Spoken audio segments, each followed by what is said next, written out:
Good evening, and thank you for waiting, and sorry for the delay. This was a very long meeting. The HRVP will be briefing you on the outcome of today's informal meeting of foreign ministers, and then he will be taking your questions. High Representative, you have the floor.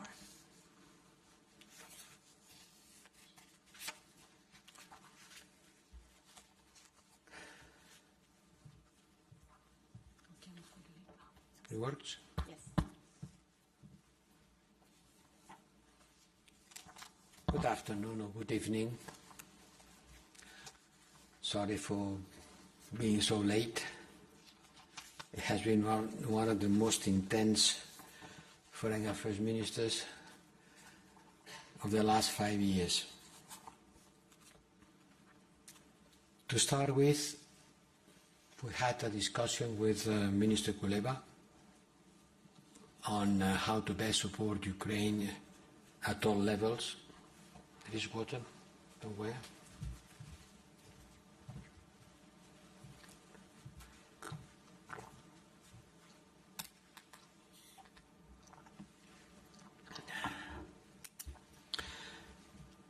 How to best support Ukraine at all levels. Military. Tomorrow we will discuss in depth with the Minister of Defense, but diplomatically too, given the proximity of the United Nations General Assembly in New York and Ukraine's proposal for a second summit. As you can imagine, both tracks are intertwined. Let me start by reiterating what I said earlier. Well, I said many times. Ukraine's counter-offensive operation in Kursk has dealt a blow to Putin's narrative. Ukraine has shown a strategic audacity and has made Putin's narrative about the special operation completely futile. Many member states expressed support to the Kursk operation as part of the Ukraine's inherent right to self-defense in accordance with the United Nations Charter. Kuleba stated how this operation has eroded the myth of Russia's invincibility. On February 2.5 years ago, Putin launched a war believing that it was going to last a couple of weeks, and it's lasting more than a couple of years. And he's not in Kyiv.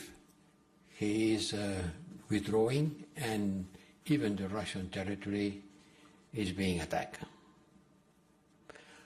This month has been very difficult. This summer has been very difficult and bloody.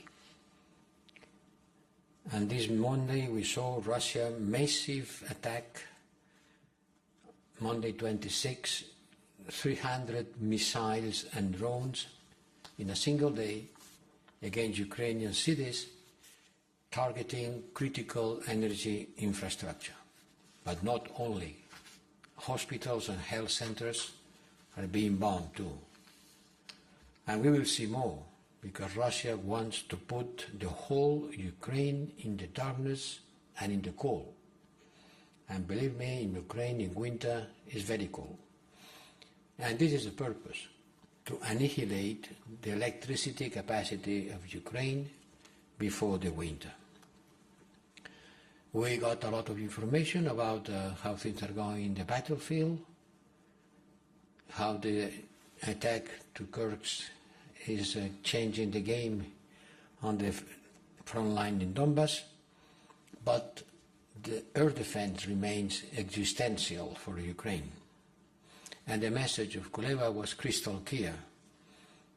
Our support, your support, our support, the European support makes a difference, but your delays are too costly.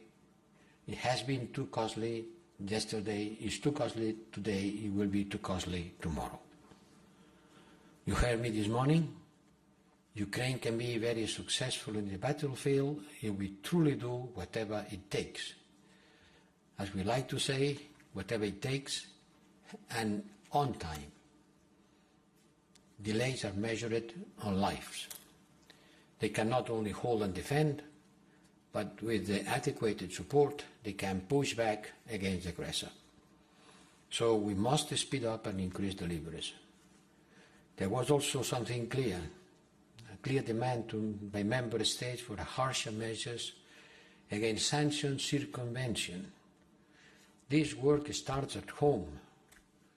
The increase of exports from Europe to some states which are close to Russia, the increase on the European exports to these states close to Russia from the east and from the south, is difficult to explain. This appetite for European goods immediately after the war started, rocketing, increasing every day, has not explanation without suspecting that there is circumvention of sanctions behind it. So we have to start by due diligence on European companies themselves, not only sanctioning third country companies, but to start looking at ourselves. If we want to fight against circumvention, this has to start at home. We also tackle the diplomatic track, which is growing in importance. Our strategic objective is clear: a comprehensive, just and lasting peace in Ukraine, based on United Nations Charter and international law. And so far, only Zelensky plan fulfill this requirement. We exchanged with Minister Kuleva on our joint global outreach and the UNGA high-level week in September. This is a priority meeting. We are very interested, of course, in President Zelensky's plan for a second summit. But it's clear that Ukraine wants to negotiate towards a real peace where Putin so far only wants Ukraine surrender and subjugation. This is the reality. That's why we continue discussing the ever-deteriorating situation in Ukraine. The war continues. The scenario has changed radically this August. It's true that Russia is pushing in the Donbass. It's true that the pressure of the Russian army in the Donbass has not decreased, but now the front line has different points, different focal points, which complicate logistically and require more efforts from both sides. But now Ukraine is taking the initiative. Who could have imagined that in February 2 years ago? Certainly not Putin. Then we went to the situation in the Middle East, joined by Sigrid Kaag, the United Nations Senior Humanitarian Reconstruction Coordinator for Gaza. She shared her assessment of the horrific humanitarian situation in Gaza the day after. Full humanitarian workers were shot as they were moving towards an Israeli army checkpoint. 86% of Gaza is now under evacuation order. United Nations activities have been suspended. The amount of humanitarian food assistance that entered in southern Gaza in July was one of the lowest records since the beginning of the war. The lowest since the beginning of the war. Who can believe honestly that there is not obstruction for this humanitarian support entering into Gaza? Let me summarize a little bit what has been a long discussion. The horrific terrorist attack by Hamas has triggered a war, and the war has triggered an unprecedented humanitarian crisis, which in turn has led to an extremely serious health crisis. The polio is back to Gaza, and thousands of children can be paralyzed forever. That's why it's so important. I simply hope that the call for a ceasefire in order to vaccinate the population in Gaza against polio will be implemented. It seems so. Let's hope it's not too late. let's hope that a drop of hope in a sea of despair can save lives and can avoid the tragedy of children getting polio. Since the summer, violence has spread in the West Bank, in Jerusalem, and in the border between Lebanon and Israel. 6 months ago, we were still talking about the day after. And today, the only thing that we do is to look for a provisional ceasefire, which we are told is imminent. Every day we are told is imminent by just informing us that it's not yet. It's for tomorrow. For tomorrow. 1 month for tomorrow. Probably because the degree of mistrust between the belligerents is nil, and there is little contempt for the suffering of Gaza people from both sides. In military terms, Israel has carried out large-scale operations first in the north, then in the center, and finally around Rafah.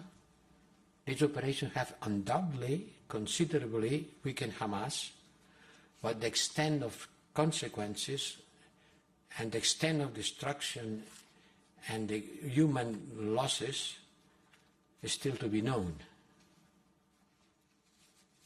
But the important thing today is the situation not only in Gaza, but in the West Bank.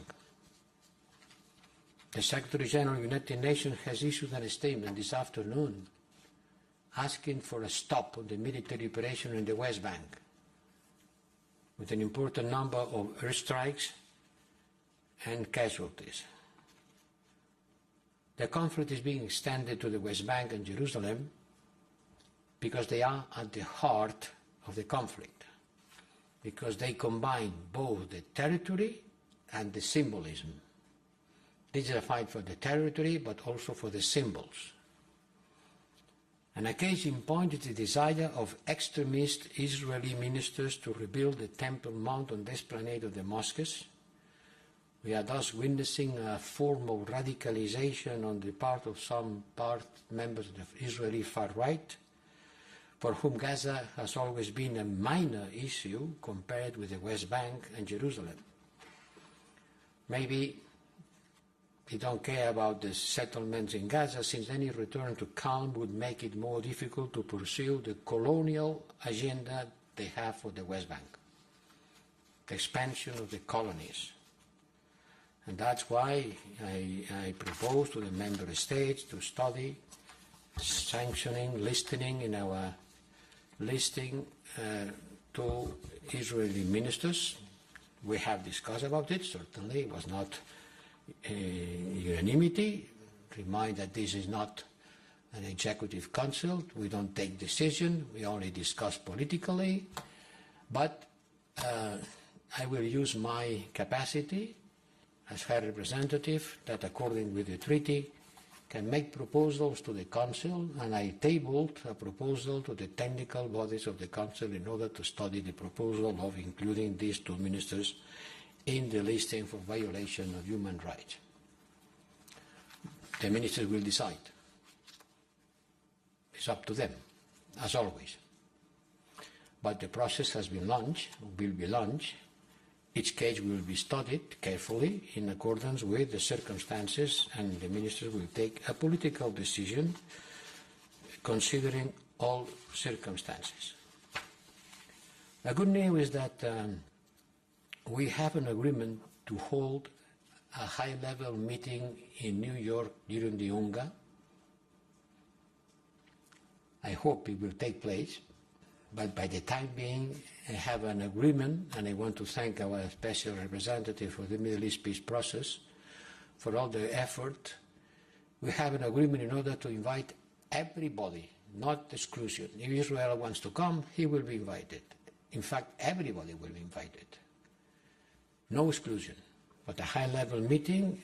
The European Union will launch the invitation, and I have the commitment from the Arab people and even from the US that they will attend this important meeting.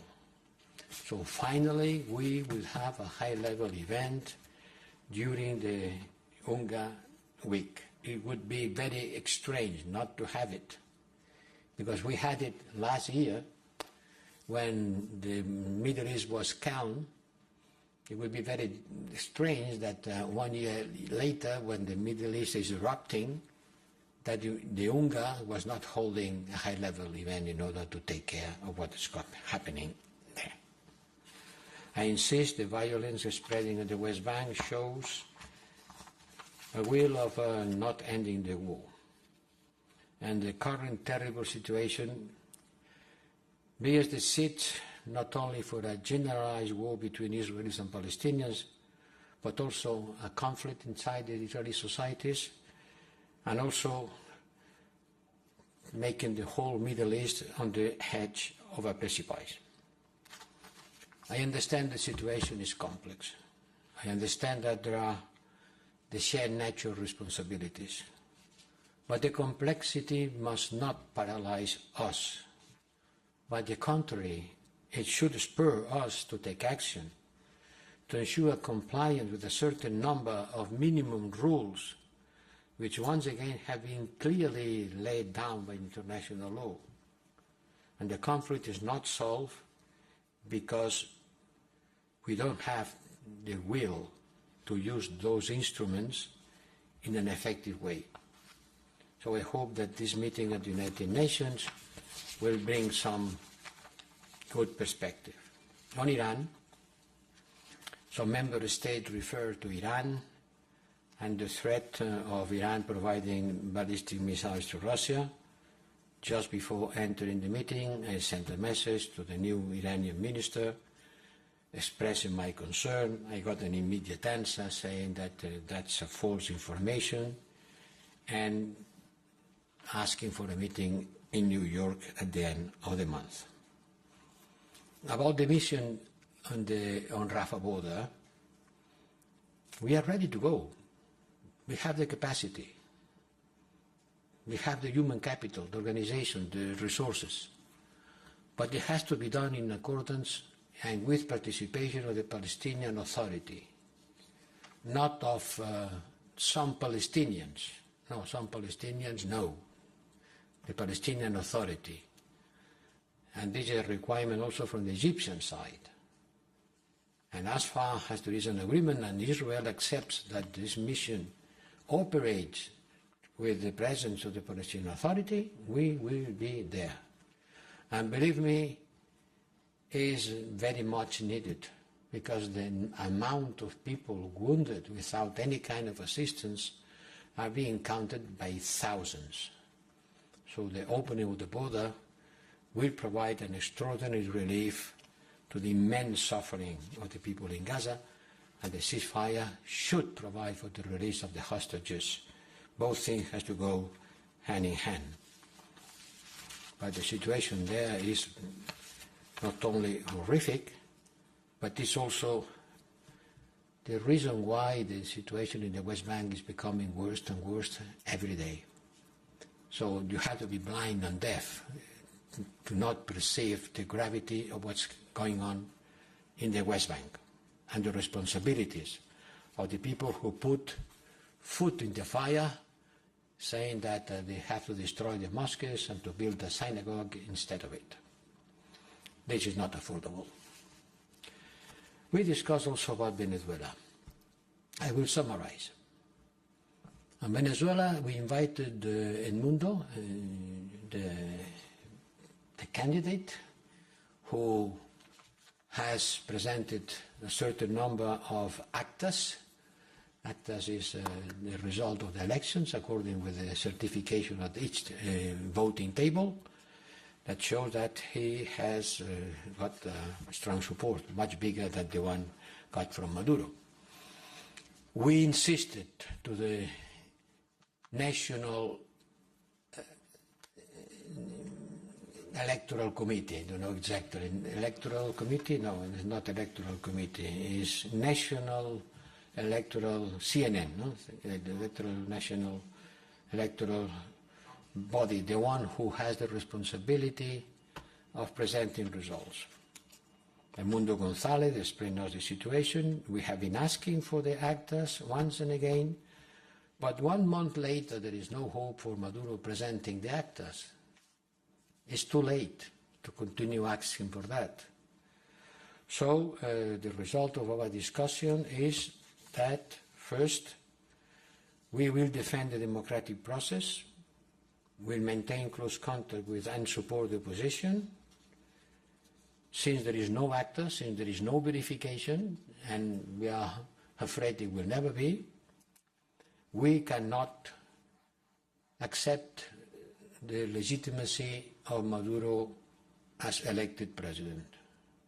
The Council decided that Maduro has not the democratic legitimacy as president.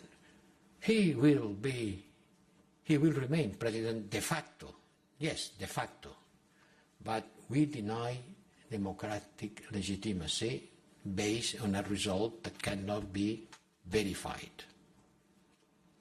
That's important because it's a strong statement from the Council of Ministers not to recognize the democratic legitimacy of Maduro.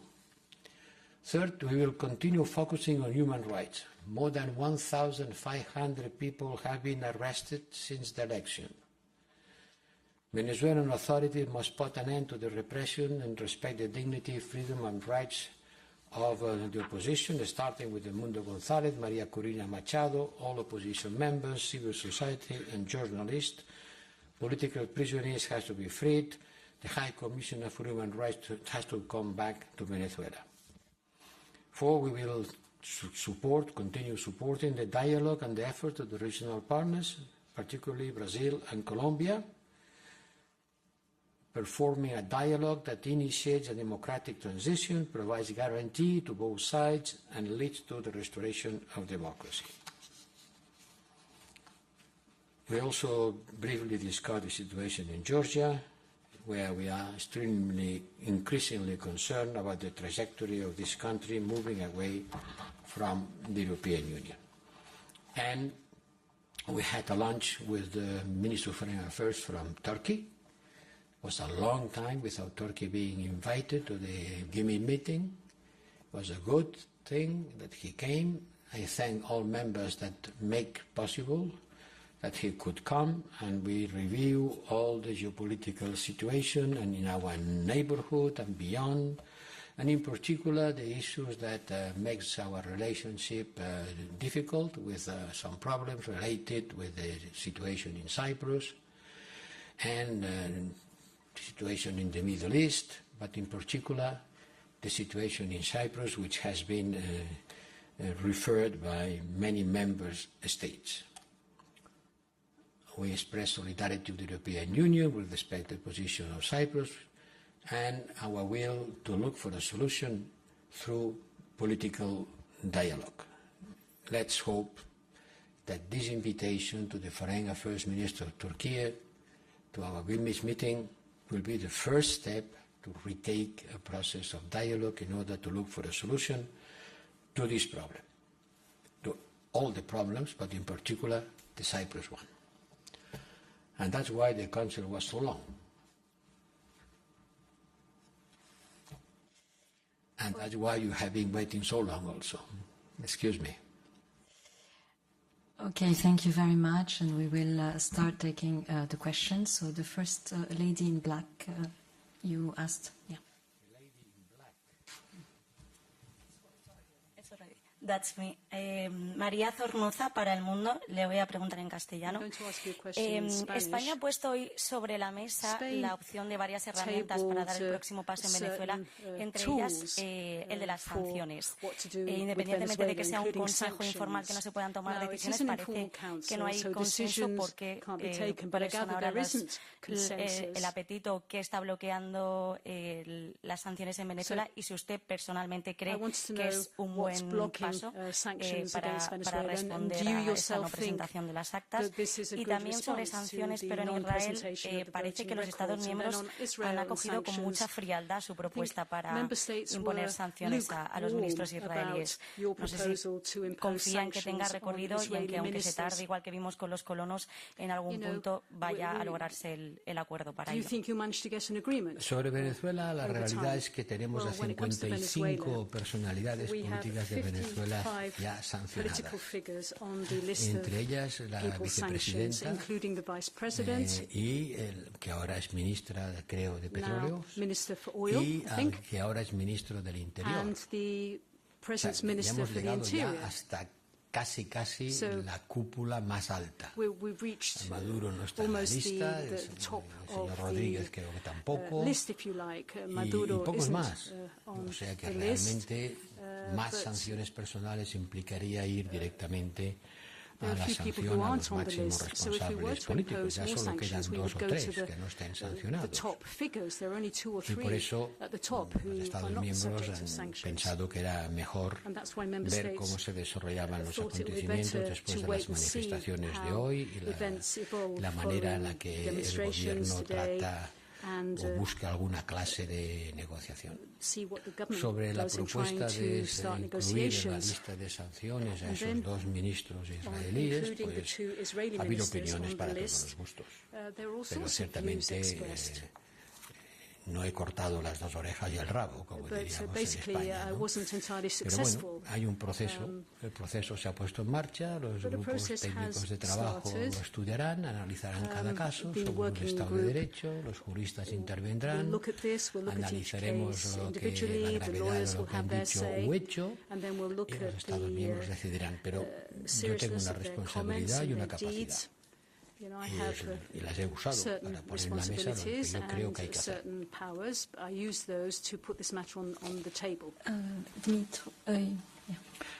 Y no hay agua, ni siquiera un vaso de agua después de... Thank you for the floor, Dmitry Shkurko, National News Agency of Ukraine. 2 short questions, if I may.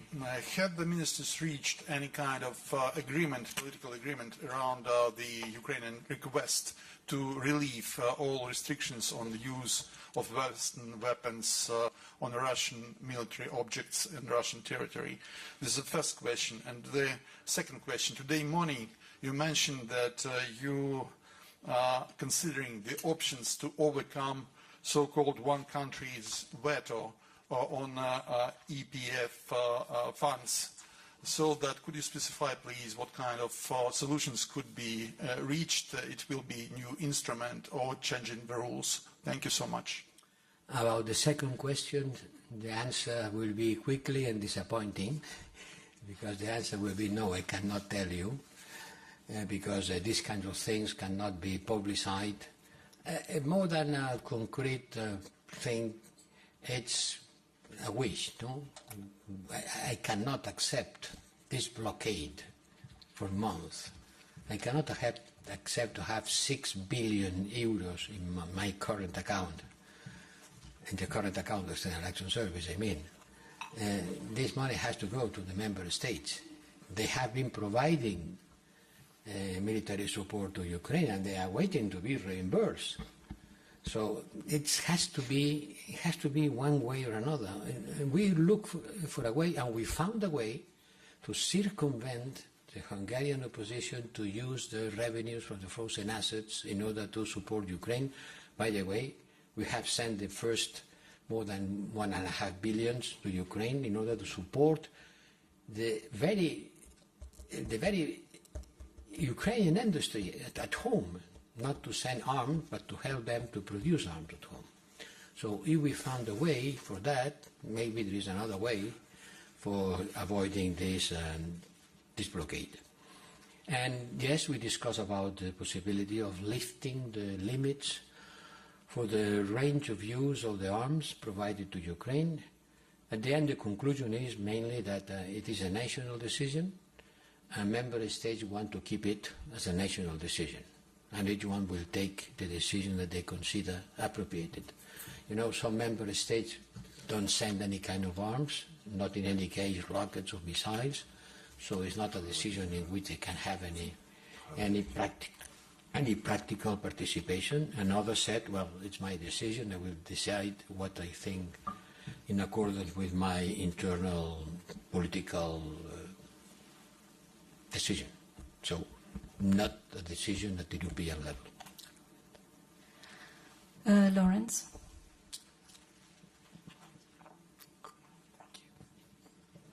Thank you. Nice to be here.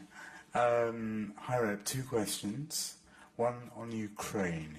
Both you and Minister Kuleba this morning spoke about delays in delivery of weapons. He was clear that that was partly about Patriots and air defence. But it's my understanding that it may be about more than that and may include ammunition and delays in delivery of ammunition. Is that correct? And if so, why is that happening? Second question, you just said that you spoke to Aragci and have been in touch with him, Minister Aragci, the Iranian foreign minister, and have been in touch with him. It is now several weeks since Hania was assassinated in Tehran. Iran continues to threaten that they will attack Israel, but they have not done so. Do you believe that there will be an attack, or do you think Iran has decided not to do so for the foreseeable future? Well, esto no es un problema de creer, ¿no? De creer. Creo, yo creo. Esto es un problema algo más científico que la creencia. Hemos hecho todo lo posible para evitar la escalada y hemos insistido diplomáticamente a Irán de no responder, de manera que entremos en una espiral de ataques mutuos. Hasta ahora, tal cosa no ha ocurrido. ¿Es porque ha habido un cambio en la presidencia de Irán? ¿Es porque hay un nuevo leadership político en Irán?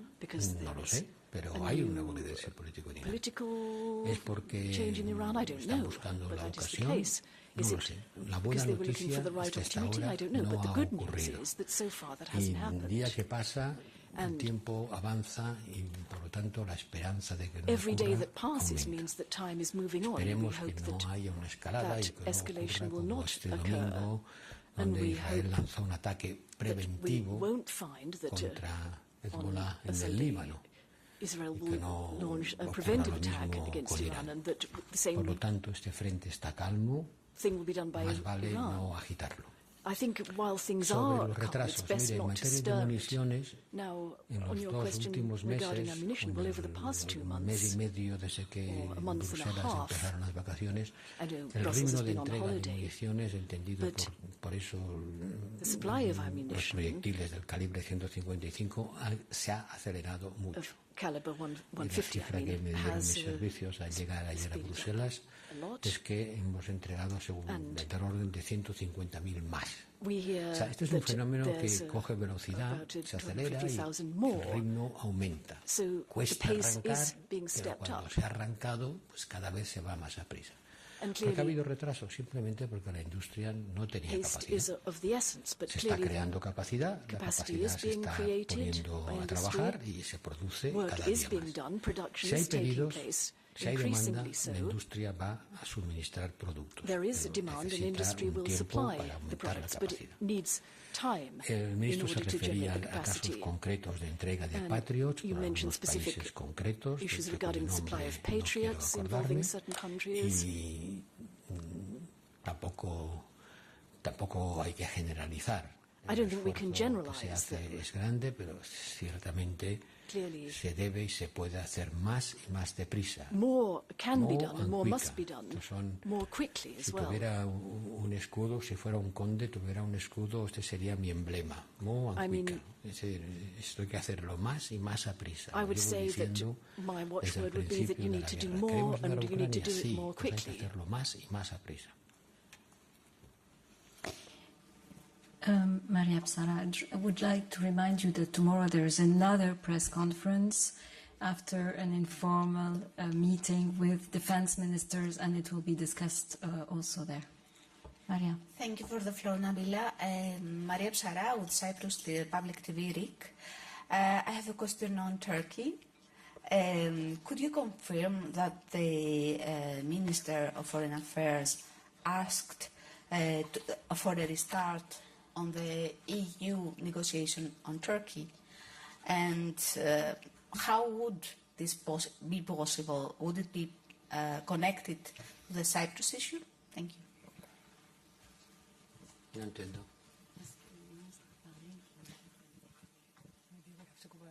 No lo he entendido. He estado escuchando la traducción y no lo he entendido. No sé qué es lo que me ha preguntado. I'm afraid I didn't understand your question. Could you repeat it? Of course, no worries. I was asking if you could confirm that the Minister of Foreign Affairs from Turkey asked a restart in the EU negotiations for Turkey.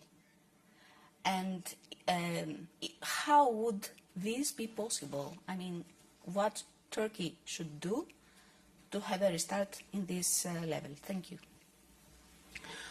Turquía es un país candidato.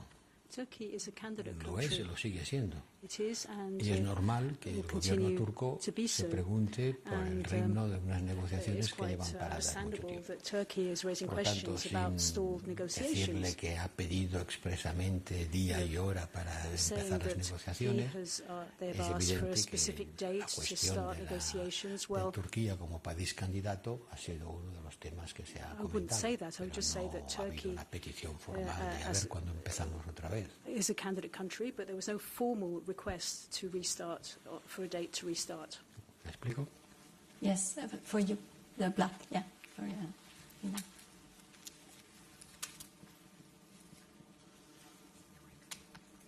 I will ask in Spanish if I may. Alto Representante, ¿qué significa que no reconocen la legitimidad del Failing to gobierno de Maduro? recognize the legitimacy of the Maduro government. What does that ¿Qué mean, not significa? ¿No van a recognizing hablar its con él? ¿No lo van a Does invitar it a mean la you won't be cumbre talking de to la him, you won't CELAC be en inviting him to Bogotá the CELAC el summit in próximo año? Bogotá next Y year? la segunda parte, And the second part of my question is ¿qué this. espera de la CELAC? What do you Hasta el expect the momento ha CELAC habido to un do? gran silencio So con far, respecto a las silence has elecciones del 28 prevailed de julio. regarding the elections on the 28th of July. Bueno, Thank you. en las reuniones Well, la CELAC invita a quien ella cree que quiere invitar. The Nosotros CELAC no invites decimos a quién whomsoever tienen que it invitar o wishes no, to por su attend its parte. meetings. ¿Qué It's up to quiere them to decir que no decide. reconocemos la Now, legitimidad what do we mean by democrática? not recognizing Pues the es la democratic consecuencia legitimacy? Well, lógica that is the inmediata de logical, decir immediate que consideramos consequence of que saying la that victoria electoral que él we proclama no ha believe sido probada. that Y the como no electoral ha sido victory probada, that he is claiming was no not tenemos endorsed. por qué It's creerlo. not approved, Y si and no therefore creo we que have haya no ganado reason las to believe it. And if we elecciones, don't believe that he won the no le puedo elections, reconocer then la I legitimidad can't democrática que dan las recognize elecciones. Es democratic una legitimacy serie that the de elections would confer. silogismos lógicos I think evidentes. those are ¿Y eso qué simply quiere decir? obvious logical Pues quiere decir consequences. que So you no ask lo what does that mean? consideramos Well, como what it un means is that we presidente don't consider elegido him democráticamente to y en be a cada caso democratically esto elected tendrá sus president, consecuencias. and that in any Pero event no will es have el its único caso. consequences. But Mire, this isn't the only en la vida case. diplomática I mean, no in se reconocen diplomacy, gobiernos, se reconocen estados. It's not governments, but it's states that are Se reconoce el recognized. Estado de Venezuela, You recognize que the tiene state el of gobierno Venezuela, de which has facto o de jure. a de Los gobiernos facto, de facto, or de resultantes jure de golpes government. de Estado militares o de elecciones That trucadas. will apply in the Hay case of military muchos states, for casos en el example. mundo que no There are les many reconocemos cases legitimidad the world over democrática, where pero democratic existen. legitimacy is not recognized, Y but those states tener el control del exist. territorio. They have Tenemos their embajadas territory, en and they Venezuela, have, tenemos embajadas embassies. We en have Nicaragua. embassies in Venezuela. ¿Cree We have usted them in que reconocemos la Nicaragua. legitimidad Now, would you democrática want del us señor to Ortega? No. recognize Mr. Ortega's Pero tenemos democratic embajadas legitimacy? y No, nos but we do have relacionamos, embassies, clearly. con muchos países con los And cuales that applies to no many reconocemos que ese gobierno countries sea un gobierno whose governments we legítimo don't en el recognize. We sentido de don't elegido recognize them as democráticamente por sus ciudadanos. democratically elected, Cuando se legitimate convocan elecciones governments. y ocurre lo que ocurre, pues si no reconocemos el resultado, And so, no if podemos elections decir que sea take un place and we don't presidente recognize the results, electo, then elegido we democráticamente. don't recognize Entonces me dirá, sí, pero those sigue representatives sentado as en el having Palacio been elected Presidencial. democratically, Sí, estaba legitimately. sentado allí antes y sigue sentado después. Pero eso es algo que no tiene que ver con This la really calidad del resultado, has nothing desgraciadamente. to do with the quality of the results. So it's getting late, so we're going to take two short last questions. Mose, very short, please. And yeah. Thank you, Nabila. Okay, Mr. Borrell, first about, you said in the beginning that you had a talk, you talked with or contacted the Iranian foreign minister, the new one, and Hemos he... intercambiado mensajes. I said we exchange messages. Yes, and he denied, I mean, he said that the information that Iran is providing drones, other weapons to Russia is false. Do you really believe him on that? No. And the other question is about Cyprus. If I may ask a very short question. When you discussed with the Turkish foreign minister on the Cyprus issue, I would like to know if the so-called Guterres 5 parameters for solution of Cyprus issue are still relevant, because last time I think when there were discussions, negotiations going on the solution, I mean, it was said that the two sides were very close to solution, only a matter of a few % of disagreement. So what is the status now? Thank you. Sobre Irán, hagamos la distinción entre drones y misiles. Let's draw a distinction between Entre drones y and misiles. missiles. El temor, la sospecha, Fear, la posibilidad suspicion, se refiere a los misiles. They refer to Y es a missiles. eso lo que el ministro ha dicho, And that's de eso no hay nada. what the minister said, Y por nuestra parte tampoco that's not tenemos happening. ninguna prueba de que sea And we así. don't have any Es proof that realmente it un is happening. sentimiento de It's just a precaución ante la feeling, posibilidad de que ocurra. The sense Una that this llamada de could atención happen, de que eso and obviamente tendría it consecuencias en is nuestra a relación. reminder Pero me estoy refiriendo that this would have estrictamente implications al for our suministro relations. potencial de misiles. So it's the Y possible la supply of discusión no ha missiles. entrado, en Turquía no ha entrado a esos niveles de detalle. And when it comes to No hemos discussions with entrado a Turkey, we didn't go considerar into that los much puntos de detail. Naciones Unidas. We No didn't hemos entrado en ese nivel de detalle. Ha sido discuss una primera that level aproximación, of detail. It was just a first un restart de la relación con Turquía approach to que a possible tendrá restart. que tener otras fases para And llegar there a will be eso. other phases before we reach that level of detail. Muchas gracias y gracias por su Thank you paciencia. very much and for being so patient. Okay, sorry. Tomorrow we have another press conference, so we will see you tomorrow. Thank you.